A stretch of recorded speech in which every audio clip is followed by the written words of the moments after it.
Alright, I just got out of my second viewing of Evil Dead, sitting in the car, and I'm going to talk to you about it.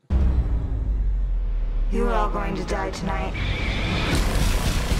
Alright, so I already saw the movie on Friday, and I recorded an entire review for this, and I wasn't too happy with the way it was turning out. I wanted to get a second viewing to kind of concrete the things that I really enjoyed about it, and see if some of the things that disappointed me a little bit would go away. And thankfully, after the second viewing, I am so much more pleased with this movie. I didn't hate it the first time I saw it. I loved virtually everything about it. It's just the things that I didn't like, I really didn't like. And now that I've seen it again, a lot of those things I've put aside. I'm just going to talk more or less about the differences between my first and second viewing. Because I've seen a lot of reviews out on YouTube where a lot of people really hated the movie, a lot of people loved it, and a lot of people were in the middle. So I'm hoping for the people that didn't like the movie at all, or were kind of in the middle with it, will give it a second chance. So after the first viewing, most of the things I enjoyed are most of the positive things coming out of everybody's reviews. Great effects, great visuals, everything was practical, minus a couple of moments of CGI. The things that people didn't like, I kind of agreed, and I was on the fence with some things. So between the first and second viewing, the things I let go mostly were what I was comparing to the original Evil Dead. There was a lot of things that were kind of bothering me that they did or didn't do. Some of those things including them actually showing the evil as opposed to just letting it be a force moving through the woods, and once people were possessed, that's when you were able to experience it.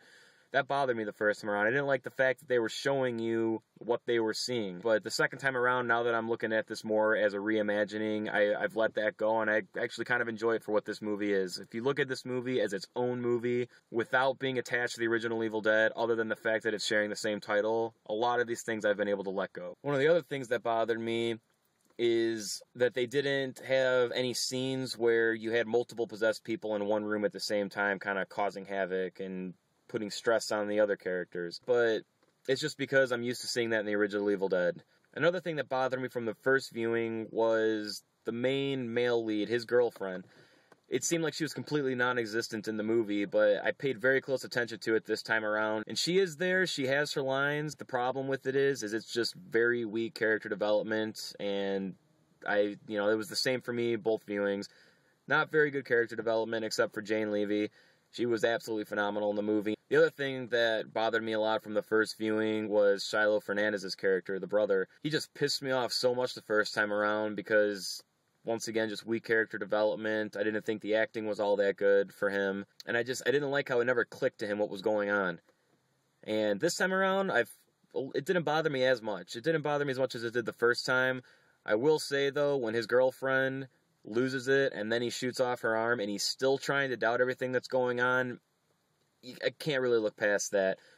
Everything before that, I can kind of see where they would make a case for everything, but once it hit that point, he was still kind of in doubt about doing anything. I drew the line at that point. The only other thing that really bothered me about the movie through both viewings, and this is the only thing that's going to really stick where I'm never going to have an understanding of this, is why the evil was there to begin with. I can understand, I think his name's Lou Taylor Pucci, I can understand his curiosity with having to open up the book and wanting to look through it, even read it if he wanted to, but the fact that he took the time to scribble over the words with a separate piece of paper to find out what was really said on that particular page and read it aloud to himself, I'm never going to be on board with that. I just feel that that was a very weak and lazy way to actually give this movie a purpose. The original Evil Dead demonstrated that so much easier and with a much simpler manner. The book was brought to the cabin previously, it was translated, it was documented and recorded on a recorder, they stumble across it, press play, have no idea what they're getting themselves into, shit happens.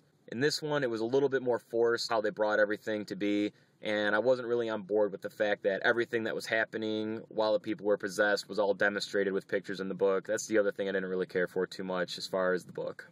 That's really the only thing I'm going to hold on to that's going to bother me about the movie. Everything else I can kind of let go, not worry about. I'm not going to look at this in comparison to the original. I'm going to take this as its own movie, and that's what it's meant to be. It's supposed to be a new, clean slate, so I'm going to look at it like that. The other thing, too, it's not really a scary movie. It doesn't creep you out. There's a couple jump scares, which are cliche, but it's not really a super scary movie. It's just they give you great visuals and great practical effects that make everything look extremely real and graphic, which is amazing. I can understand why people would be scared, because there are some moments that are creepy, and I think Jane Levy, when she's possessed, is the creepiest part of the whole movie by far. Like, she does a really good job portraying that. The other possessed, they don't really look creepy, but the makeup is absolutely amazing.